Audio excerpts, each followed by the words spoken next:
Okay, अभी branch account के अंदर हम नेक्स्ट टॉपिक कर रहे हैं जो कि है आपका branch and data system.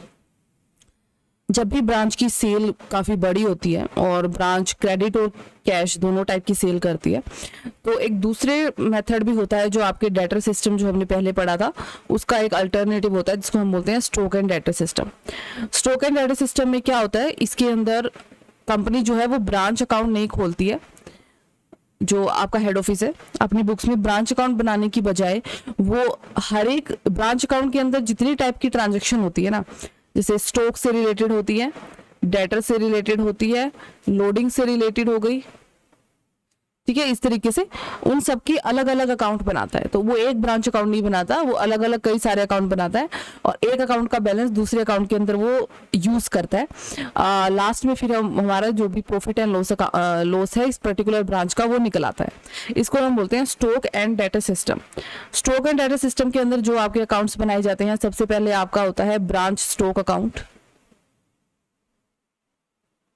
Branch stock account से मेनली आपका जो बैलेंस निकल के आता है वो आता है क्रेडिट सेल्स का। तो ब्रांच स्टॉक अकाउंट जो होता है वो हमेशा, इसके बारे में कुछ रूल्स हम ध्यान रखेंगे। सबसे पहली बात, ये हमेशा इनवॉइस प्राइस के ऊपर बनता है, कभी भी ये कॉस्ट पे नहीं बनता। तो इन केस आपको क्वेश्चन के अंदर कॉस्ट दे रखी है गुड्स की, जैसे गुड्स सेंट टू ब्रांच या आपको गुड्स इन ट्रांजिट या ओपनिंग स्टॉक, क्लोजिंग स्टॉक, इन सभी की जो भी अगर आपको मान लीजिए कॉस्ट दे रखी है तो आपको उसको इनवॉइस प्राइस के अंदर कन्वर्ट करना होगा। ब्रांच अकाउंट का जो परफॉर्मा होता है, इसके डेबिट साइड के ऊपर हम डालते हैं ओपनिंग स्टॉक, तो ऑटोमेटिकली इसकी क्रेडिट साइड के ऊपर क्लोजिंग स्टॉक चला जाता है। स्टॉक अकाउंट के अंदर जो जो चीजें स्टॉक को बढ़ाएंगी, जो जो ट्रांजैक्शन स्टॉक में इंक्रीज करेंगी ब्रांच के पास, सारे डेबिट साइड पे लिखी जाती है और जो जो ट्रांजैक्शंस स्टॉक को कम करती हैं वो सारी की सारी आपकी क्रेडिट साइड के ऊपर लिखी जाती हैं। जनरली क्या होता है, इस अकाउंट के अंदर डेबिट साइड क्रेडिट साइड से ज्यादा होती है और जो भी आपका क्रेडिट साइड के ऊपर बैलेंस निकल के आता है वो आपको का क्रेडिट सेल मान लिया जाता है, ठीक है। लेकिन अगर मान लीजिए आपको क्रेडिट सेल ऑलरेडी दे रखा हो क्वेश्चन के अंदर, या क्लोजिंग स्टॉक ऑलरेडी दे रखा हो आपका क्वेश्चन के अंदर, तो हम उसको क्या मान लेंगे, शॉर्टेज ऑफ स्टॉक मान लेते हैं। तो या तो शॉर्टेज निकल के आएगी या क्लोजिंग स्टॉक निकल के आएगी, ठीक है। तो जो भी आपका बैलेंस बचा होगा वो आपका निकल के आएगा। In case credit side debit side से ज्यादा आ जाए तो उस केस में हम क्या मानते हैं कि आपने जितनी भी जो आपका इनवॉइस प्राइस है, देखिए नॉर्मली क्या होता है, कंपनी का एक कॉस्ट प्राइस होता है, कंपनी उसमें अपना प्रॉफिट ऐड करती है और फिर ये बोल देती है कि एक इनवॉइस प्राइस निकल आता है, इस पे वो ब्रांच को गुड्स भेज देती है और उसको कहती है कि ये जो इनवॉइस प्राइस निकला है जितना भी, इसके ऊपर आप गुड्स को आगे बेचो। ब्रांच क्या करती है, उस इनवॉइस प्राइस पे गुड्स को आगे बेच देती है, ठीक है। अगर इसका क्रेडिट साइड डेबिट साइड से ज्यादा निकल आता है तो उस केस में क्या होता है कि आपने जितने की सेल करी है ना वो इनवॉइस प्राइस से ज्यादा थी। तो मान लीजिए गुड्स का इनवॉइस प्राइस था 500 पर ब्रांच ने उनको 600 रुपए में बेच दिया, ठीक है, सेल जो हुई है 600 रुपए की हुई है। तो अगर ये सिचुएशन होगी तो यहाँ पे ब्रांच स्टॉक अकाउंट का क्रेडिट साइड उसकी डेबिट साइड से ज्यादा निकल के आएगा। अब इसमें जो सेल दिखाई जाती है वो आपकी पूरी कैश और क्रेडिट दोनों टाइप की सेल होती है, ठीक है। इसके अलावा जो एंट्री इसमें आएंगी वो मान लीजिए यहाँ आ जाएंगी गुड्स सेंट टू ब्रांच, जो जिन जिन चीजों से आपका स्टॉक बढ़ेगा वो सारी डेबिट साइड पे, सेल से घटता है तो यहाँ आ जाएगा आपका, या सेल रिटर्न होता है तो आपका डेबिट साइड पे आ जाएगा क्योंकि आपका स्टॉक बढ़ जाएगा उससे। देन उसके बाद अगर मान लीजिए कोई शॉर्टेज हो गई या लॉस हो गया, इस तरीके की चीजें सारी आपकी क्रेडिट साइड के ऊपर शो करी जाती है। ओके, नाउ अगर मान लीजिए शॉर्टेज आ जाती है, ठीक है, गुड्स की शॉर्टेज का हम क्या करेंगे, इसकी दो ट्रीटमेंट करते हैं। सबसे पहली बात, जितने की भी शॉर्टेज है वो यहाँ दिखाई जाती है, ठीक है। Obviously stock account invoice price पे बनता है तो ध्यान रखिएगा शॉर्टेज भी इनवॉइस प्राइस के ऊपर दिखाई जाएगी। इनवॉइस प्राइस के दो पार्ट होते हैं, एक होती है कॉस्ट, एक होता है प्रॉफिट या लोडिंग का हिस्सा। अब जो कॉस्ट वाला हिस्सा है वो आपका चला जाएगा क्या कहते हैं इसको, प्रॉफिट, जो आपका एक और अकाउंट बनेगा यहाँ पे branch profit and loss account, उसके अंदर, ठीक है। और जो प्रॉफिट का हिस्सा है वो आपका चला जाएगा ब्रांच एडजस्टमेंट अकाउंट के अंदर,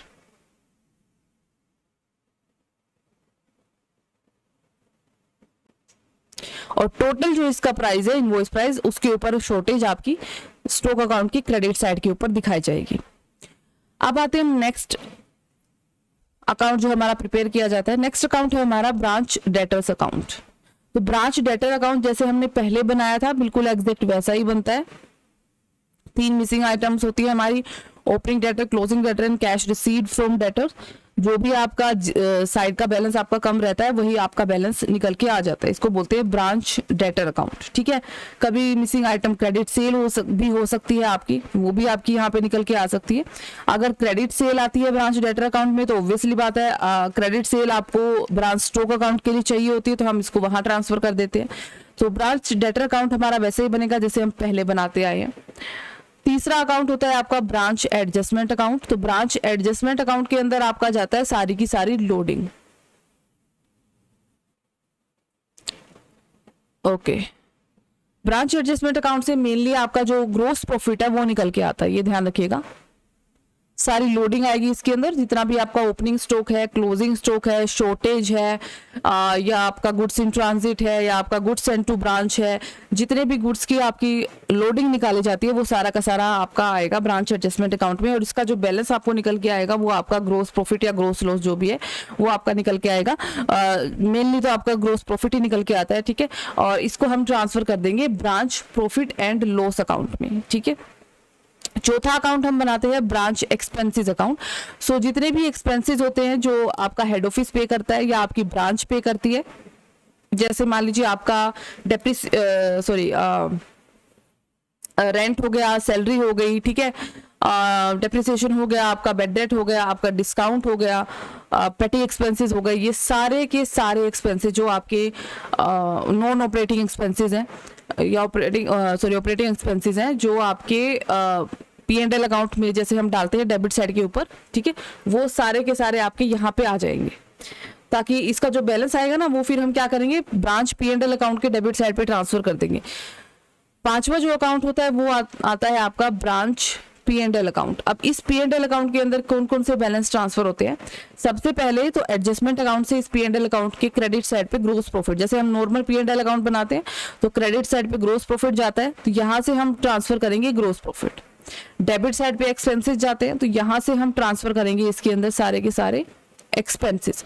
इसका जो बैलेंस आएगा वो आपका आएगा नेट प्रॉफिट। ठीक है, दूसरी बात मैंने आपको ऊपर शॉर्टेज ऑफ स्टॉक के अंदर बताया था, P&L अकाउंट के अंदर आप इस शॉर्टेज की जो कॉस्ट वाला पार्ट है वो आप यहाँ पे ट्रांसफर कर देते हो, तो यहाँ पे वो भी ट्रांसफर हो जाएगा। ग्रोस प्रॉफिट में से सारा हम माइनस करेंगे और जो भी हमारा प्रॉफिट नेट प्रॉफिट निकल के आएगा वो आ जाएगा, जिसे हम हेड ऑफिस के general profit and loss account के अंदर ट्रांसफर कर देंगे। तो ये 5 अकाउंट बनाए जाते हैं जब भी आपका stock and data system use होता है। और अगर ब्रांच अकाउंट नहीं बनाती अगर आप stock and data system use करते हो, लेकिन अगर आपको मान लीजिए ब्रांच अकाउंट भी बनाने को बोला जाए क्वेश्चन में, तो आप देखोगे यहाँ जो आपका बैलेंस निकल के आएगा प्रॉफिट का, ब्रांच अकाउंट से भी आपका एग्जैक्टली वही बैलेंस निकल के आएगा। तो अभी हम प्रैक्टिकल क्वेश्चन देख लेते हैं। इलस्ट्रेशन नंबर 15 है, इसके अंदर आपको दिया हुआ है यूनिटी लिमिटेड है मुंबई की, जिसने गुड्स भेजे हैं इनवॉइस प्राइस के ऊपर लखनऊ को 50% अबव कॉस्ट। तो सबसे पहले हम यही कर लेते हैं, cost plus profit is equal to invoice price. Cost से 50% ज्यादा यानी कॉस्ट को हम 100 मान लेंगे, इसका 50% हो गया 50, तो इनवॉइस प्राइस हो गया 150। तो अगर आपको लोडिंग निकालनी है तो ये हो जाएगी आपकी 50/150। अगर आपको कॉस्ट प्राइस निकालना पड़ जाए तो वो निकलेगा 100/150। और अगर आपको इनवॉइस प्राइस निकालना पड़ जाए किन्हीं गुड्स का, वो आपका निकलेगा क्या कहते हैं इसको 150/100। ओके, उसके बाद ये आपको बोल रहा है कि आपको ब्रांच अकाउंट बनाना है स्टॉक एंड डाटा सिस्टम की मदद से।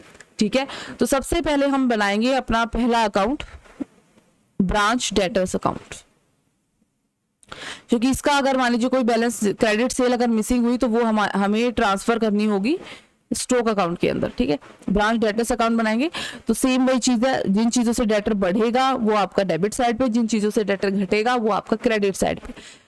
दूसरा हमें बनाना पड़ेगा ब्रांच स्टॉक अकाउंट।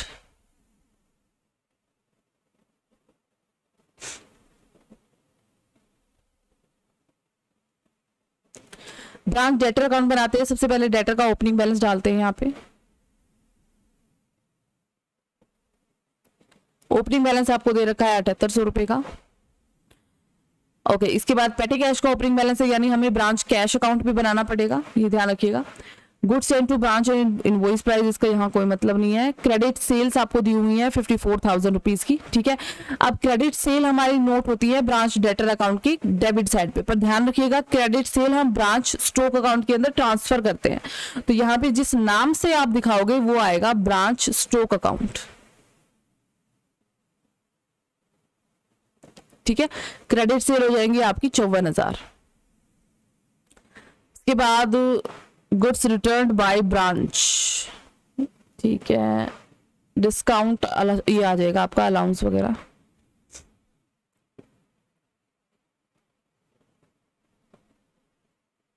अलाउड और डिस्काउंट अलाउड,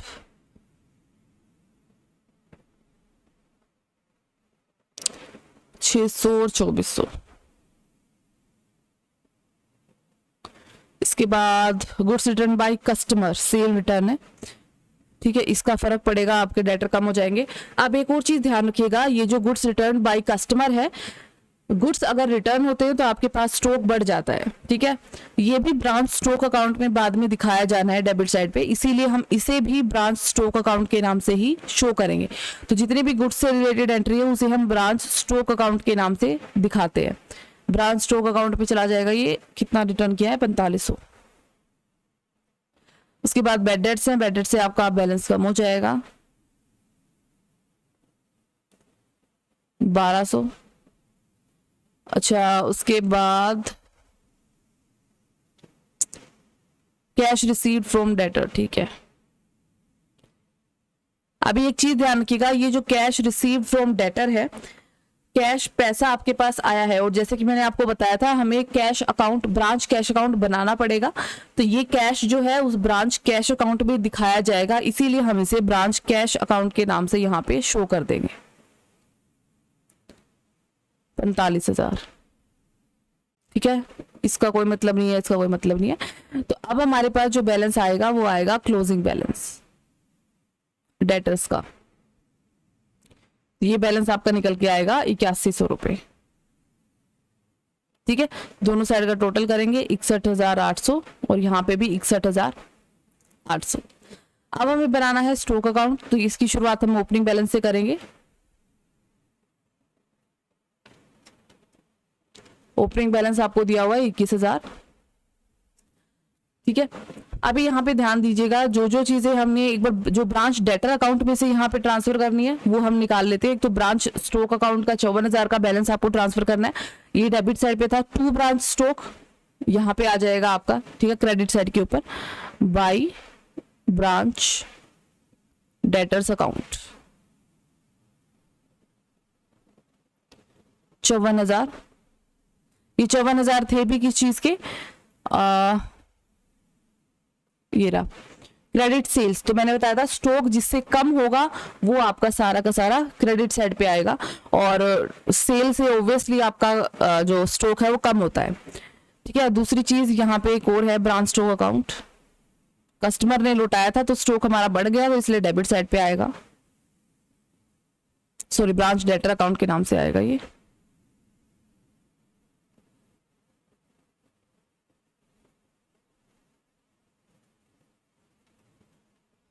₹4500, ठीक है। और बाकी की एंट्रीज देख लेते हैं, ठीक है। गुड्स सेंड टू ब्रांच है 78,000, ये आ जाएगा, स्टॉक हमारा बढ़ गया इससे।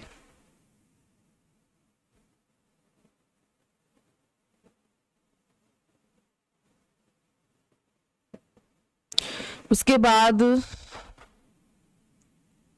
कैश सेल ये यहां आ जाएगी, कैश है तो ध्यान रखिएगा कैश अकाउंट बना रहे हैं हम, तो बाई ब्रांच कैश अकाउंट के नाम से डाल देंगे हम इसको, क्योंकि वहां पे हम वैसे भी इसको ट्रांसफर करने वाले हैं 30,600, तो यहीं से ट्रांसफर कर लेंगे। जैसे हमने डेटर के अंदर स्टॉक की एंट्री स्टॉक अकाउंट के नाम से डाली थी, वैसे ही कैश की एंट्री कैश अकाउंट के नाम से डाल दो, ठीक है। उसके बाद goods return by branch, branch ने लौटा दी है गुड्स, ठीक है।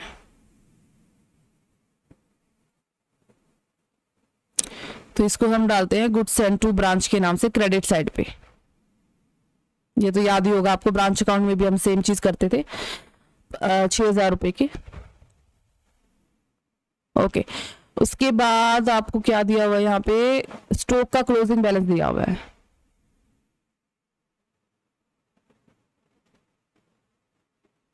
ठीक है, कितना है, 12,000। अब आप देखोगे, मैंने आपको बताया था या तो क्रेडिट सेल निकल जाती है, ठीक है, वो तो यहाँ से भी निकल जाती है डेटर अकाउंट से, या तो आपका क्लोजिंग स्टॉक निकल जाएगा।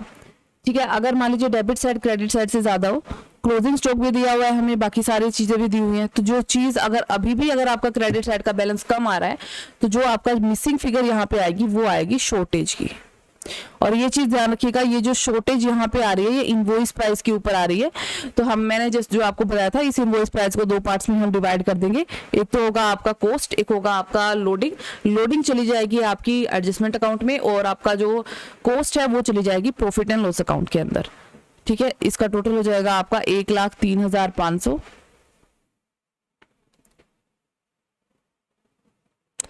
ओके, इसके बाद हम बनाते हैं नेक्स्ट अकाउंट, जो कि है हमारा ब्रांच एडजस्टमेंट अकाउंट। सारी लोडिंग इसके अंदर आएगी, जितना भी स्टॉक या गुड्स से रिलेटेड आपका एंट्री है।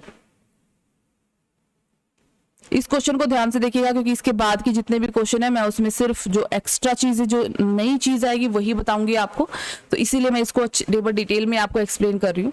अब इसके अंदर हमें सारे के सारे लोडिंग डालनी है। ठीक है, यानी जो स्टॉक से रिलेटेड आइटम यहाँ पे क्रेडिट साइड पे शो की गई थी, जिसके अंदर लोडिंग शामिल है, उसको हम यहाँ डेबिट साइड पे लोडिंग डाल देंगे। जो यहाँ डेबिट साइड पे शो की गई थी उसकी लोडिंग हम डालेंगे क्रेडिट साइड के ऊपर, ब्रांच एडजस्टमेंट के। तो सबसे पहले हम यहीं पे देख लेते हैं। यहाँ पे एक तो ओपनिंग स्टॉक में से लोडिंग निकलेगी, एक निकलेगी आपकी गुड्स सेंट टू ब्रांच। ठीक है, स्टॉक की एंट्री जो होती है उसकी लोडिंग हम डालते हैं स्टॉक रिजर्व के नाम से, और गुड्स सेंट टू ब्रांच की लोडिंग हम डालते हैं इसी अकाउंट के नाम से, गुड्स सेंट टू ब्रांच। ठीक है, आप देखिए ओपनिंग स्टॉक था आपका 21,000 रुपए का, लोडिंग जैसे कि हमने ऊपर निकाल ली थी, अगर लोडिंग निकालनी है तो क्या करोगे आप, 50 डिवाइडेड बाय में 150, तो 21,000 गुणा में 50 बटे में 150, ये आ जाएगा आपका 7,000। Same goods sent to branch 78,000 गुणा में 50 बटे में 150। बट यहाँ पे एक कैच है। कैच क्या है, आपको मालूम है कि गुड्स रिटर्न्ड बाय ब्रांच किए गए हैं, और अगर आपको ब्रांच अकाउंट याद हो तो गुड्स रिटर्न्ड बाय ब्रांच की जो हम एंट्री करते हैं उसमें से हम लोडिंग अलग से नहीं निकालते, हम क्या करते हैं, गुड्स सेंट टू ब्रांच में से ब्रांच जो गुड्स रिटर्न्ड बाय ब्रांच है, बाय ब्रांच ध्यान रखिएगा, by customer the by branch, इनको हम क्या करते हैं, माइनस कर देते हैं, जो बचा हुआ बैलेंस है उसकी हम लोडिंग निकालते हैं। सेम हम ब्रांच अकाउंट के अंदर करते हैं, तो वही चीज हम यहाँ करेंगे। हम 78,000 में से पहले 6,000 को माइनस करेंगे। ठीक है, फिर जो बैलेंस आएगा उसको 50 से गुणा करके उसको 150 से डिवाइड कर देंगे, ये अपनी लोडिंग निकल आएगी यहाँ पे, ये आएगा आपका 24,000। डेबिट साइड पे सबकी लोडिंग निकल गई जिस जिसकी निकलनी है। क्रेडिट साइड पे देखिए, यहाँ पे आपकी गुड्स सेंट टू, ये तो हो चुका है। अब देखिए यहाँ पे क्या है, आपका क्लोजिंग स्टॉक है। ठीक है, तो क्लोजिंग स्टॉक की तो कैसे निकलेगी, स्टॉक रिजर्व,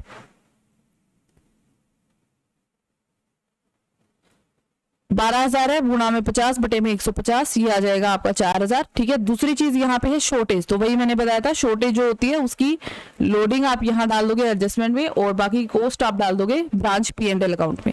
तो शॉर्टेज की निकल जाएगी 900 गुणा में 50 बटे में 150, ये आ जाएगा आपका 300।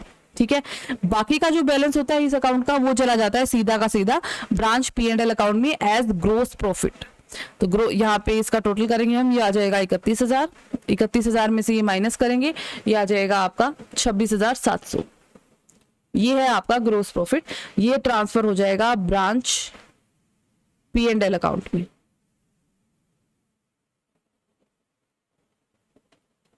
अब हमें बनाना है ब्रांच एक्सपेंस अकाउंट, क्योंकि ये भी P&L अकाउंट में ट्रांसफर होगा। प्रॉफिट निकालने के लिए हमें P&L बनाना है, तो ब्रांच एक्सपेंस अकाउंट, इसके अंदर जितने भी खर्चे पे किए गए हैं, चाहे हेड ऑफिस ने करे हैं चाहे ब्रांच ने करे हैं, सारे के सारे खर्चे इसके अंदर शो किए जाते हैं पेटी एक्सपेंसेस को इंक्लूड करते हुए। ठीक है, देखिए यहाँ पे कौन कौन से खर्चे हैं आपके पास। अच्छा, एक और चीज, यहाँ पे हमें कैश अकाउंट दिया हुआ है। ठीक है, तो हम एक पेटी कैश अकाउंट भी बनाएंगे यहाँ पे। जैसे कि मैंने आपको बताया था नोट्स में बना लेंगे, क्योंकि ये सिस्टम का हिस्सा नहीं होता है, तो कैश अकाउंट हमें वर्किंग नोट में बनाना होता है।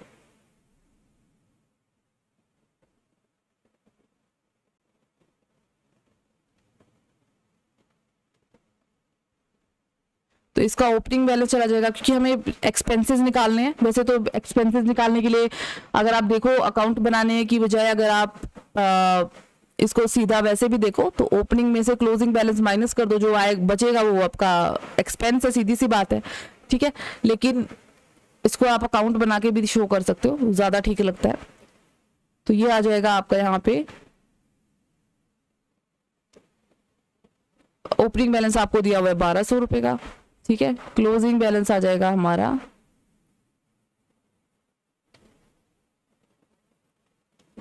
क्लोजिंग बैलेंस आपको दिया हुआ है 450 का। तो जो बच गया वो है आपका पेटी एक्सपेंस, ये आएगा आपका 750, ठीक है। इसको हम कर देंगे यहाँ पे ट्रांसफर एक्सपेंसेस अकाउंट में।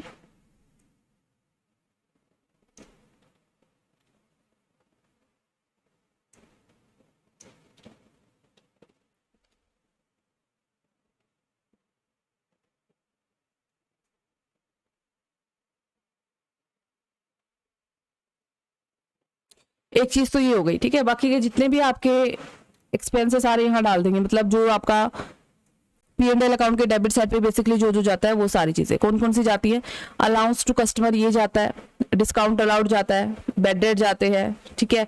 सैलरी एंड वेजेस जाता है आपका, रेंट एंड टैक्सेस जाता है आपका, डेप्रिसिएशन होती तो वो भी जाता, ठीक है। पर डेप्रिसिएशन है नहीं, तो ये बाकी सारी चीजें हम यहाँ पे डाल देंगे। तो to allowance, to discount allowed, then bad debts, salary वगैरह पे की गई है तो इसका आपको जाएगा बैंक अकाउंट, इसमें पैसा जाता है। इन चीज़ों में पैसा नहीं जाता ऊपर वालों में, इसलिए इनका नाम लिखा है हमने। सैलरी का पैसा आ जाएगा और रेंट एंड टैक्सेस इसमें भी पैसा जाता है, ये भी आ जाएगा यहाँ पे, ठीक है। ये हो जाएगा आपका 3900, ये हो जाएगा आपका 9600।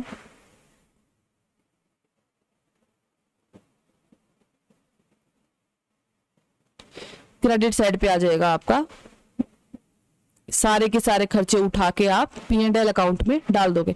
अब बेसिकली अगर आप देखो तो हो क्या रहा है, अगर हम इन खर्चों को डायरेक्टली P&L अकाउंट के डेबिट साइड पे लिखते तो भी बात वही होती, लेकिन हम यहाँ पे इस सिस्टम के अंदर पर्टिकुलरली हम एक्सपेंस अकाउंट बनाते हैं, ताकि अगर इन एक्सपेंसेस में से कुछ चीज एडजस्ट करनी पड़े तो इनको हम एक बार सारा टोटल करके तब ही हम P&L अकाउंट के अंदर ट्रांसफर करें, ना कि अलग अलग हम इसको उठा के डेबिट साइड पे डाल दें P&L अकाउंट के, ठीक है। अभी बारी आती है आपके लास्ट अकाउंट की। कैश अकाउंट हमने नहीं बनाया क्योंकि हमें इस वक्त सिर्फ पेटी कैश अकाउंट की जरूरत थी, तो वही आप चीज हमने बनाई है। जब कोई मिसिंग फिगर होगी कैश से रिलेटेड, मान लीजिए कैश रिसीव फ्रॉम डेटर वगैरह, या मतलब कुछ कैश से रिलेटेड कोई मिसिंग फिगर है, तो फिर हम एक अलग से ब्रांच कैश अकाउंट भी बनाएंगे। अभी हम बनाएंगे ब्रांच P&L अकाउंट, जो कि आपका पूरा का पूरा निचोड़ होता है जो जो हमने अभी तक करा है उसका। तो ब्रांच P&L अकाउंट के सबसे पहले तो ये ट्रांसफर होगा लोडिंग में जो आपका निकला था, by branch adjustment account, gross profit जो आपका आया था 26,700 का। उसके बाद ट्रांसफर होंगे जो एक्सपेंसेस आए थे, तो to branch expenses account,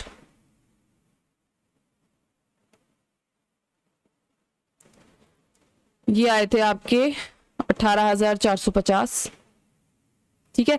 shortage मैंने आपको बताई थी, शॉर्टेज का जो कॉस्ट वाला पार्ट है वो आएगा, तो 900 ये टोटल थी, 900 में से 300 इसकी लोडिंग आई थी, ये रही, तो बाकी का यहाँ पे आ जाएगा 600 रुपये, ठीक है। अब जो बैलेंस बचेगा वो आएगा आपका नेट प्रॉफिट, जो कि आपका जाएगा हेड ऑफिस के जनरल P&L अकाउंट के अंदर। ये आएगा आपका 7,650।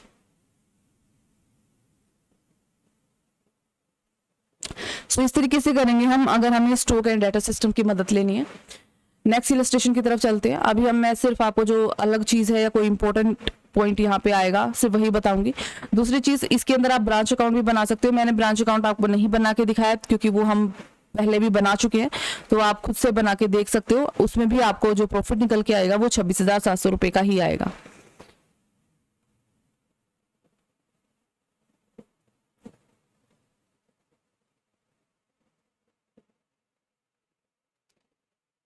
ओके, एक मिनट, ये 7,650 है, गलती से लिख दिया मैंने, ये 5 है, ध्यान रखिएगा, 0 नहीं है। ठीक है, नेक्स्ट देखते हैं अब।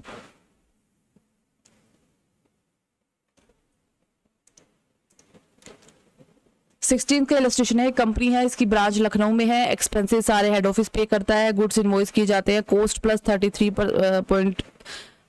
ये जगह 33.33%, पता है आपको, कॉस्ट प्लस 100 हो गया 133.33, ठीक है, ये आपका इनवॉइस प्राइस हो जाएगा।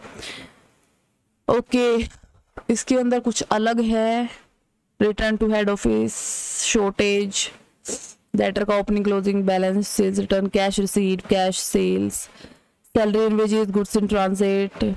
ओके, गुड्स इन ट्रांजिट का एक छोटा सा पॉइंट अलग है और ये फर्नीचर वाला पॉइंट अलग है। तो देखिए, गुड्स इन ट्रांजिट अगर होता है तो हम क्या करते हैं, ब्रांच अकाउंट के अंदर, जब भी हम ब्रांच अकाउंट बनाते हैं उसके अंदर गुड्स इन ट्रांजिट को हम कहाँ दिखाते हैं, जो भी आप क्लोजिंग बैलेंस दिखाते हो स्टॉक का, ठीक है, वहां हम दिखाते हैं गुड्स इन ट्रांजिट। ऐसे ही करते हैं, सेम चीज हमें करनी है यहाँ पे। जो आप ब्रांच स्टॉक अकाउंट बनाओगे, ब्रांच स्टॉक अकाउंट के अंदर क्रेडिट साइड के ऊपर आप शो करोगे गुड्स इन ट्रांजिट। यहां क्रेडिट साइड पे आ जाएगा गुड्स इन ट्रांजिट, ठीक है। गुड्स इन ट्रांजिट आपने यहाँ पे अगर शो करा है तो इसकी लोडिंग भी आपको दिखानी पड़ेगी। जब आप ब्रांच एडजस्टमेंट अकाउंट बनाओगे उसके डेबिट साइड पे क्लोजिंग स्टॉक के साथ साथ आप गुड्स इन ट्रांजिट की लोडिंग भी निकाल के दिखाओगे। सेम ब्रांच अकाउंट वाला काम है, ठीक है। दूसरी चीज है, आपके पास फर्नीचर परचेज्ड है, तो ध्यान रखिएगा ब्रांच अकाउंट में हम जब भी फर्नीचर परचेज करते हैं तो ब्रांच अकाउंट में हम क्या करते हैं, ब्रांच अकाउंट के अंदर हम जो फर्नीचर आपने खरीदा है वो हम डाल देते हैं यहाँ पे डेबिट साइड के ऊपर, और जो उसकी डेप्रिसिएशन माइनस करके जो बैलेंस आता है उसे हम डाल देते हैं यहाँ पे क्लोजिंग साइड पे, ठीक है, डेप्रिसिएशन माइनस करके। लेकिन यहाँ पे इस वाले मेथड में, स्टॉक एंड डेटर मेथड में, फर्नीचर की एसेट की कोई एंट्री नहीं होती है, ठीक है। हमने ऊपर देखा होगा, मैंने आपको कहीं नहीं बताया एसेट या लायबिलिटी लिखा जाएगा, तो एसेट नहीं लिखी जाती। मैंने आपको सिर्फ एक चीज बोली थी, ब्रांच P&L अकाउंट में अगर डेप्रिसिएशन होती तो वो भी आ जाती, ठीक है, सॉरी एक्सपेंसेस अकाउंट में। तो हम क्या करेंगे, जो ब्रांच एक्सपेंस अकाउंट बनाएंगे तो उसके अंदर इस फर्नीचर की सिर्फ डेप्रिसिएशन डेबिट साइड के ऊपर शो करी जाएगी, इसके अलावा और कुछ नहीं किया जाएगा, ठीक है। सो ये तो हो गई इसकी बात। नेक्स्ट क्वेश्चन पे चलते हैं, 16B का। ओके, कॉस्ट प्लस 25, ठीक है, ये आप निकाल सकते हो आराम से। All cash collected by branch from customer from cash sale is deposited to head office, ठीक है। P&L एडजस्टमेंट डेटर वगैरह आपको बनाना है, ओपनिंग क्लोजिंग डेटर स्टॉक, ठीक है, इनवॉइस पे है सब कुछ। ओके, यहाँ पे आप देखिए ध्यान से, क्रेडिट सेल आपको दी नहीं हुई है, ठीक है। कैश सेल है आपकी 60,000, क्रेडिट सेल आपको बोल दिया कैश सेल से 20% ज्यादा है, ठीक है। तो क्रेडिट सेल कैसे निकालोगे, सीधी सी बात है, कैश सेल से 20% ज्यादा है, तो जो कैश सेल है उसका 20% निकालो और उसके अंदर ऐड कर दो, ठीक है। तो ये हो जाएगा आपका, इसका 20% आ जाएगा 12,000, 12,000 इसमें ऐड कर दो, क्रेडिट सेल आ जाएगी आपकी 72,000 रुपए की। अब एक और चीज आपको इस क्वेश्चन में दे रखी है, यहाँ पे आप देख सकते हो एबनॉर्मल लॉस आपको दिया हुआ है स्पॉइलेज के नाम का। तो ध्यान रखिएगा, स्पॉइलेज से भी क्या होता है, स्टॉक कम हो जाता है। तो जैसे हम शॉर्टेज को ट्रीट करते हैं, सेम इसे भी ट्रीट करेंगे। ब्रांच स्टॉक अकाउंट जो आप बनाओगे उसके क्रेडिट साइड के ऊपर ये स्पॉइलेज दिखाई जाएगी, वहां पे इसका टोटल बैलेंस दिखाया जाएगा 2,000 रुपए का, ठीक है। इसकी जो लोडिंग है वो ब्रांच एडजस्टमेंट अकाउंट के अंदर दिखाई जाएगी डेबिट साइड के ऊपर, और जो इसका कॉस्ट प्राइस है वो आपका दिखाया जाएगा प्रॉफिट एंड लॉस अकाउंट में। तो इसकी ट्रीटमेंट शॉर्टेज के हिसाब से आएगी। ओके, बाकी क्वेश्चन आप खुद से कर सकते हो। अभी आते हैं 17 के इलस्ट्रेशन पे। अब यहाँ पे हमारा वो पॉइंट आएगा जब गुड्स आपने इनवॉइस प्राइस से ज्यादा पे बेचे, यानी ब्रांच स्टॉक अकाउंट में पहले हमारा क्या होता था, डेबिट साइड क्रेडिट साइड से ज्यादा होती थी, तो जो भी अपना बैलेंस होता था या क्लोजिंग स्टॉक आता था या शॉर्टेज आती थी। पर अब क्या होगा, क्रेडिट साइड डेबिट साइड से ज्यादा है। इस केस में हम उसे मान के चलते हैं cell proceed over invoice price है ये आपका। इसको हम लिखते कहाँ पर है, इसकी एंट्री हम करते हैं ब्रांच एडजस्टमेंट अकाउंट के अंदर, क्योंकि ये जो भी आपका एक्सेस आता है ये ऑब्वियसली हमारे लिए प्रॉफिट है। इनवॉइस प्राइस से भी अगर ज्यादा के ऊपर अगर आप गुड्स को सेल कर रहे हो, एक तो इनवॉइस प्राइस भी पहले से बढ़ा हुआ है, ऊपर से उसके ज्यादा आप सेल कर रहे हो, तो वो आपके लिए प्रॉफिट होता है। तो हम इसे क्या करते हैं, हम इसे प्रॉफिट मानते हैं और इसे हम ब्रांच एडजस्टमेंट अकाउंट के क्रेडिट साइड के ऊपर ट्रांसफर कर देते हैं। ठीक है, तो एक इलस्ट्रेशन देख लेते हैं अभी हम। सबसे पहले हम इसका बना लेते हैं, चलो डेटर का तो कोई बैलेंस है नहीं, स्टॉक अकाउंट ही बनाते हैं सीधा सीधा।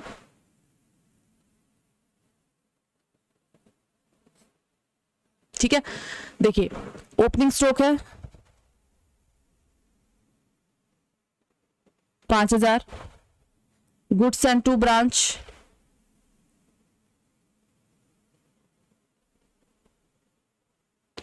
20,000, लॉस इन ट्रांजिट, ट्रांजिट में लॉस हो गया तो यहां आएगा, गुड्स स्टॉक कम हो गया हमारा इससे, इनवॉइस प्राइस पे है तो ऑब्वियसली बात है, वही ध्यान रखिएगा, इसकी लोडिंग निकलेगी जो एडजस्टमेंट में जाएगी, और इसका वो निकलेगा कॉस्ट निकलेगा, वो P&L में जाएगा। जितना भी लॉस, शॉर्टेज, स्पॉइलेज, इन सब का सेम ट्रीटमेंट रहती है, नुकसान जो जो हो रहा है आपका। उसके बाद थेफ्ट वाला जाएगा, इसका भी सेम ट्रीटमेंट होगा, 1,000 वही कॉस्ट और लोडिंग निकलेगी, लोडिंग जाएगी एडजस्टमेंट में, कॉस्ट जाएगी P&L में। नॉर्मल लॉस इन वेस्ट, इसका थोड़ा सा अलग ट्रीटमेंट होगा, ये नॉर्मल लॉस है आपका। ठीक है, नॉर्मल लॉस में क्या होता है, लोडिंग नहीं होती है, इसका भी मैं आपको बताती हूँ क्या करना है। सेल्स हो गई आपकी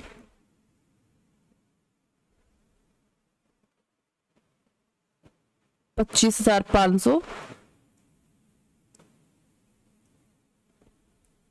क्लोजिंग स्टॉक बैलेंस CD 6,000। ठीक है, ओके, इंश्योरेंस कंपनी से आपको कुछ रिसीव भी हुआ है तो ध्यान रखिएगा, जैसे लॉस इन ट्रांजिट है, लॉस इन ट्रांजिट 2,500 रुपये है, इसकी कॉस्ट जाती P&L अकाउंट में और इसकी लोडिंग जाती आपकी एडजस्टमेंट अकाउंट में। ठीक है, क्या करते हैं हम, कॉस्ट P&L में जो कॉस्ट जाती है, अगर उसमें इंश्योरेंस से कुछ पैसा रिसीव हो रहा है तो हम उसमें से इंश्योरेंस से जो भी आपको मिल रहा है उसको माइनस कर देते हैं, फिर हम दिखाते हैं। ठीक है, वही चीज हम यहाँ करेंगे, तो कॉस्ट में से ये इंश्योरेंस से मिला हुआ पैसा हम माइनस कर देंगे। ओके, अभी आप स्टॉक अकाउंट देखिए तो यहाँ पे आप देखोगे सब कुछ है, क्लोजिंग बैलेंस है आपके पास, सारे लॉस वगैरह, शॉर्टेज वगैरह सब आया हुआ है, और जो आपकी क्रेडिट साइड का बैलेंस आ रहा है 35,500, ये ऑब्वियसली 25,000 से ज्यादा है। ठीक है, यानी डेबिट साइड पे कमी आ रही है। अब इस कमी को हम कैसे दिखाते हैं, जैसे कि मैंने आपको बताया था, इसे ब्रांच एडजस्टमेंट अकाउंट के अंदर ट्रांसफर करते हैं, ये ये हमारे लिए प्रॉफिट होता है। ठीक है, तो ये हो जाएगा आपका ब्रांच एडजस्टमेंट अकाउंट, कितना आएगा ये 10,500। ठीक है, अब बना लेते हैं ब्रांच एडजस्टमेंट अकाउंट। तो ब्रांच एडजस्टमेंट अकाउंट की सीधी सी बात है, ये जाएगा क्रेडिट साइड के ऊपर।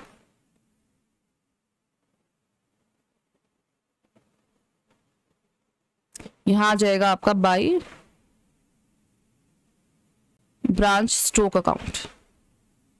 ठीक है, 10,500, बाकी सबकी आपकी लोडिंग निकलेगी, लॉस इन ट्रांजिट की लोडिंग निकलेगी, थेफ्ट की लोडिंग निकलेगी। ठीक है, ओपनिंग स्टॉक की लोडिंग निकलेगी, गुड्स एंड टू ब्रांच की लोडिंग होगी, क्लोजिंग स्टॉक की लोडिंग होगी, हर चीज की यहाँ पे लोडिंग निकलेगी। लेकिन जैसे कि मैंने आपको बताया था, नॉर्मल लॉस में लोडिंग का पार्ट नहीं होता है, नॉर्मल लॉस आप ब्रांच एडजस्टमेंट अकाउंट में दिखाओगे। ठीक है, टू नॉर्मल लॉस करके, लेकिन इसमें आप जो दिखाओगे वो 500 रुपए ही दिखाओगे टोटल। तो बस ये फर्क है, नॉर्मल लॉस का ये ध्यान रखिएगा, नॉर्मल लॉस में लोडिंग के अंदर पूरा का पूरा उठा के आप 500 दिखा दोगे। अब क्योंकि यहाँ 500 आ जाएगा तो P&L अकाउंट में हम क्या डालते हैं, P&L अकाउंट में यहाँ जो टोटल है वो उसमें से लोडिंग निकाल के फिर डालते हैं। नॉर्मल लॉस भी 500 है, यहाँ भी 500 500 500 गया, 0 बच गया, तो यानी आपका P&L अकाउंट में यहाँ पे कुछ भी दिखाया नहीं जाएगा। ठीक है, ओके, इसके बाद 18 का देख लेते हैं हम, इसमें क्या नया है।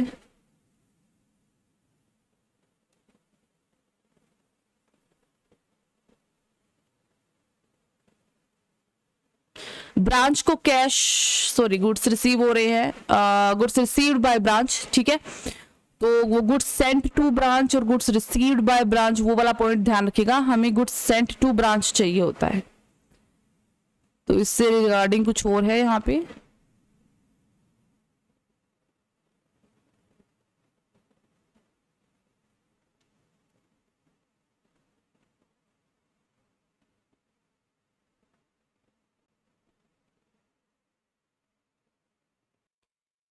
ओके, अभी हमें चाहिए क्या, गुड्स सेंट टू ब्रांच।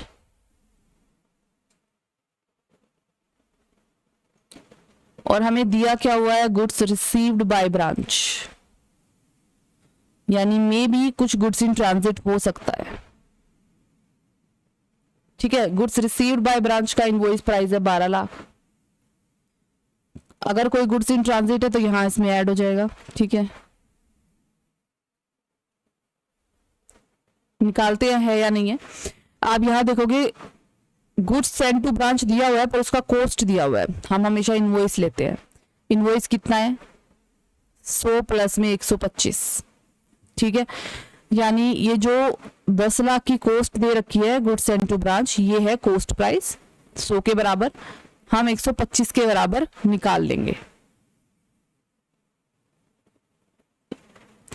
तो गुड्स सेंट टू ब्रांच आ गया आपका इनवॉइस प्राइस पे 12,50,000, यानी 50,000 का गुड्स इन ट्रांजिट था। तो जैसे आपको इसकी ट्रीटमेंट करनी है, क्लोजिंग स्टॉक के साथ आपका गुड्स इन ट्रांजिट दिखा दिया जाएगा, ठीक है। पहली चीज तो हो गई ये। दूसरी चीज, आप अगर क्वेश्चन के अंदर ध्यान से देखोगे तो आपको कैश की बहुत सारी चीजें दिखाई देंगी। देखिए, branch cash balance opening closing, ठीक है, फिर cash remitted by head office to branch, इस तरह की चीजें। तो अब हमें क्या बनाना पड़ेगा, जो मैंने आपको ब्रांच कैश अकाउंट बोला था ना शुरू में, अब वो अकाउंट यहाँ पे बनेगा। जिन जिन चीजों से आपके कैश के अंदर इंक्रीज हो रही है वो सारी आपकी यहाँ पे ब्रांच कैश अकाउंट के डेबिट साइड पे जाएंगी, और जिन जिन चीजों से कैश की डिक्रीज हो रही है वो चीजें आपके ब्रांच कैश अकाउंट के क्रेडिट साइड के ऊपर दिखाई जाएंगी, ठीक है। और इसका ओपनिंग जो भी आपका मिसिंग फिगर होगा वो यहाँ पे आपका निकल के आ जाएगा। इसमें आपका कैश सेल वाला मिसिंग फिगर हो सकता है तो वो यहाँ पे आ जाएगा, ठीक है। आप देखोगे यहाँ पे कैश सेल नहीं दिया हुआ, कैश सेल निकल आएगा। तो एक बार हम निकाल लेते हैं, ब्रांच कैश अकाउंट बनाते हैं। ब्रांच कैश अकाउंट कैसे बनेगा,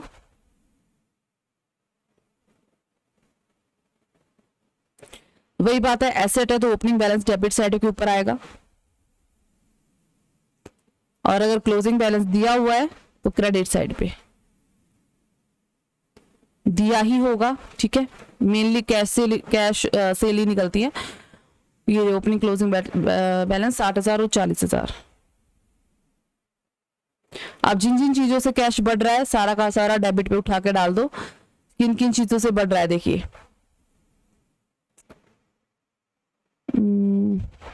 cash remitted to head office, इससे तो कम होगा, ठीक है। ये भी डाल देते हैं क्रेडिट साइड पे। ब्रांच का कैश किस किस चीज से बढ़ रहा है वो ध्यान रखिएगा, ये ब्रांच कैश अकाउंट है 12 लाख, ठीक है। Cash remitted by head office, ये यहाँ आ जाएगा। हेड ऑफिस ने आपको कैश दिया है 60,000। उसके बाद ब्रांच डेटर से आपने रिसीव करा होगा, ठीक है। तो ब्रांच डेटर अकाउंट आपने बनाया होगा, यहाँ पे मैंने आपको बनाया नहीं, दिखाया नहीं है क्योंकि आप बना सकते हो उसको आराम से। उससे आपको कुछ रिसीव हुआ होगा तो वो यहाँ आ जाएगा, कैश रिसीव फ्रॉम डेटर के नाम से, ठीक है। इसके अलावा आपका ब्रांच के एक्सपेंसेस आपने पे करे हैं, सीधी सी बात है, तो उससे पैसा आपका जाता है तो वो यहाँ आएगा। पर क्योंकि ब्रांच के एक्सपेंसेस ये आपके P&L अकाउंट में ट्रांसफर होते हैं तो ब्रांच P&L अकाउंट के नाम से आ जाएंगे, ठीक है। 2,40,000 इतने ही हैं आपके टोटल, और तो कुछ है नहीं।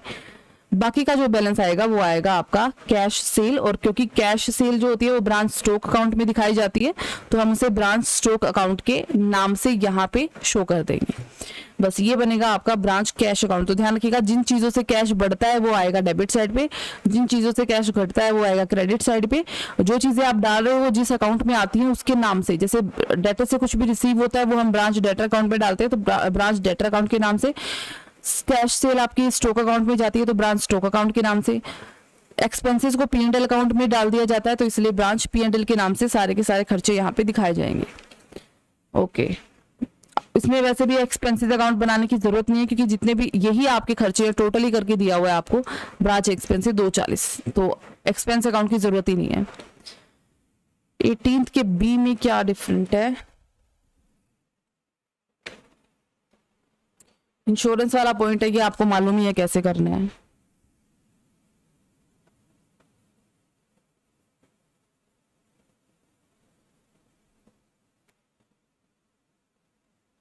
इंश्योरेंस आपको मिल जाएगा तो इसे आप P&L अकाउंट बनाओगे, इस साइड पे तो लॉस दिखा देना और इस साइड पे जो इंश्योरेंस आपको मिल रहा है वो दिखा देना, अपने आप बैलेंस हो जाएगा। ठीक है,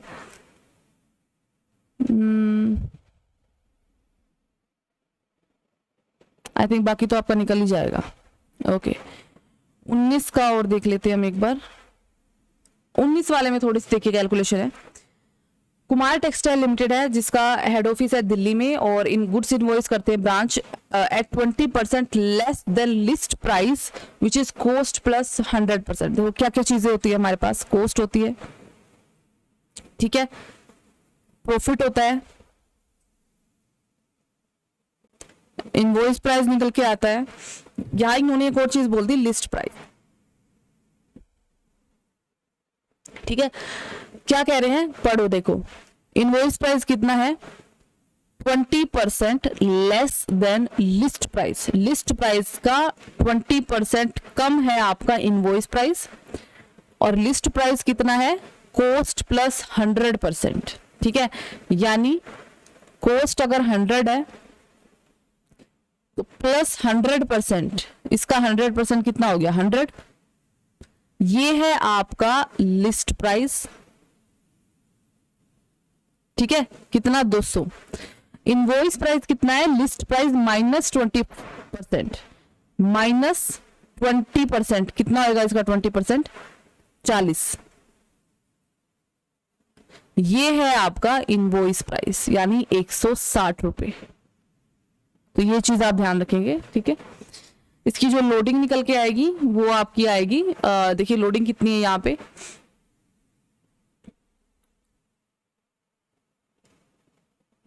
$160 तो आएगा ही बटे में। ठीक है, ओके, 100 और 60 का डिफरेंस हो गया 60 रुपए, तो 60 बटे 160 आ जाएगा, ये लोडिंग आएगी आपके यहाँ पे, बस और कुछ नहीं है यहाँ पे, बाकी आप कर लोगे आराम से। ठीक है, और कुछ ओके, सेल के बारे में भी इसने कुछ बोला हुआ है, cash sales were to be made at invoice price, तो कैश सेल आपकी इनवॉइस प्राइस के अकॉर्डिंग की गई है, कोई दिक्कत नहीं है। क्रेडिट सेल आपकी की गई है लिस्ट प्राइस के अकॉर्डिंग। ठीक है, यानी जो 50,000 की क्रेडिट सेल है ये लिस्ट प्राइस के अकॉर्डिंग की गई है, यानी इनवॉइस प्राइस से ज्यादा। ठीक है, देखिए इनवॉइस प्राइस कितना है 160, लिस्ट प्राइस कितना है 200। ठीक है, कैश सेल इनवॉइस के अकॉर्डिंग की गई है, तो हम जो निकालते हैं ना, आपको याद होगा स्टॉक अकाउंट में क्रेडिट साइड डेबिट साइड से ज्यादा होती है तो ब्रांच एडजस्टमेंट में जाता है क्योंकि वो प्रॉफिट होता है। क्यों? क्योंकि हम ये मानते हैं कि वो जो है ना इनवॉइस प्राइस से ज्यादा पे बेचा है आपने। ठीक है, तो कैश सेल तो आपने इनवॉइस प्राइस पे की है तो इससे ज्यादा पे नहीं बेची, पर आपने क्रेडिट सेल इस पे बेची है, तो हम यहाँ से ही निकाल सकते हैं कि एक्चुअल में वो ब्रांच एडजस्टमेंट अकाउंट में कितना जाएगा। ठीक है, 50,000 की आपने बेची है, ये 50,000 किसकी वैल्यू है 200 की, क्योंकि ये लिस्ट प्राइस पे बेची गई है 200 रुपए पे, हम इसका इनवॉइस प्राइस वाला पार्ट निकाल लेंगे। ठीक है, या फिर आप इसका 40 निकाल लो क्योंकि इन दोनों के बीच का डिफरेंस 40 रुपए का है, ये आपका आ जाएगा प्रॉफिट। तो ये देखिए 10,000 रुपए का, 10,000 रुपए एक्स्ट्रा प्रॉफिट के ऊपर भेजी गई है। तो जब आप स्टॉक अकाउंट निकालोगे तो उसमें ब्रांच एडजस्टमेंट के अंदर आप यहां पे डाल दोगे 10,000। ठीक है, ये आपका प्रॉफिट आ गया, स्टॉक अकाउंट है ये। तो अब आपकी ये तो निकल ही गया आपका, तो अब जो आपकी डिफरेंस आएगा यानी अब आपके डेबिट साइड क्रेडिट साइड से ज्यादा आएगा, वो आएगा आपका शॉर्टेज का। ठीक है, मैं दोबारा बता देती हूँ सारी की सारी चीजें जो मैंने आपको बताई अभी। देखिए हम क्या निकालते हैं, कॉस्ट प्लस प्रॉफिट होता है अपना इनवॉइस। ठीक है, अब क्या बोल दिया, इनवॉइस कितना है 20% लेस देन लिस्ट प्राइस, यानी लिस्ट प्राइस से 20% कम है इनवॉइस प्राइस। विच इज मतलब लिस्ट प्राइस कितना है, कॉस्ट प्लस 100। तो पहले तो लिस्ट प्राइस निकालना पड़ेगा, लिस्ट प्राइस है कॉस्ट प्लस 100%, कॉस्ट है मान लो 100, इसका 100% हो गया 100, लिस्ट प्राइस कितना हो गया 200। ठीक है, इनवॉइस प्राइस है इस लिस्ट प्राइस से 20% कम, इसमें से 20% घटा दो यानी 40 घट जाएगा, तो इनवॉइस प्राइस आ गया 160। ठीक है, लोडिंग वैसे ही निकलेगी, कॉस्ट और इनवॉइस प्राइस का डिफरेंस बटे में इनवॉइस प्राइस। ठीक है, अभी सेल के बारे में क्या बोल रहा है, कैश सेल तो इनवॉइस प्राइस पे ही है, कोई प्रॉब्लम नहीं है, पर क्रेडिट सेल लिस्ट प्राइस पे, और लिस्ट प्राइस इनवॉइस प्राइस से ज्यादा है। और हम जब स्टॉक अकाउंट भी बनाते हैं उसमें हम ब्रांच एडजस्टमेंट में डालते हैं डेबिट साइड पे, क्रेडिट साइड अगर डेबिट साइड से ज्यादा हो। क्यों डालते हैं, क्योंकि वो इसलिए होता है क्योंकि आपने सेल इनवॉइस प्राइस से ज्यादा पे करी है। यहाँ पे एक ही सेल इनवॉइस प्राइस से ज्यादा पे करी गई है, वो है क्रेडिट, और हमें पता है वो किस पे करी गई है, 200 रुपए के हिसाब से करी गई है। ठीक है, तो यहाँ हम डायरेक्ट निकाल सकते हैं कि वो सेल कितनी ज्यादा है आपके इनवॉइस प्राइस से, तो प्रॉफिट अपना डायरेक्ट निकल जाएगा। 50,000 टोटल क्रेडिट सेल करी गई है आपकी, ये 200 की वैल्यू है क्योंकि लिस्ट प्राइस पे की गई है। हम निकाल लेंगे 40 की वैल्यू, 40 यानी इन दोनों के बीच का डिफरेंस, जो प्रॉफिट वाला पार्ट है वो। ठीक है, वो आ जाएगा 10,000। तो 10,000 तो सीधा निकल गया ब्रांच एडजस्टमेंट। अब आपका डेबिट साइड क्रेडिट साइड से ज्यादा हो जाएगा। ठीक है, ये 10,000 लिखने के बाद अब जो आपका बैलेंस आएगा वो आएगी आपकी शॉर्टेज। ठीक है, तो ये 19 तक के आपके इलस्ट्रेशन हो गए, ये कर लीजिएगा आप यहाँ तक स्टॉक एंड डेटा सिस्टम के अंदर। इसके बाद हम करेंगे स्टार्ट नेक्स्ट टॉपिक।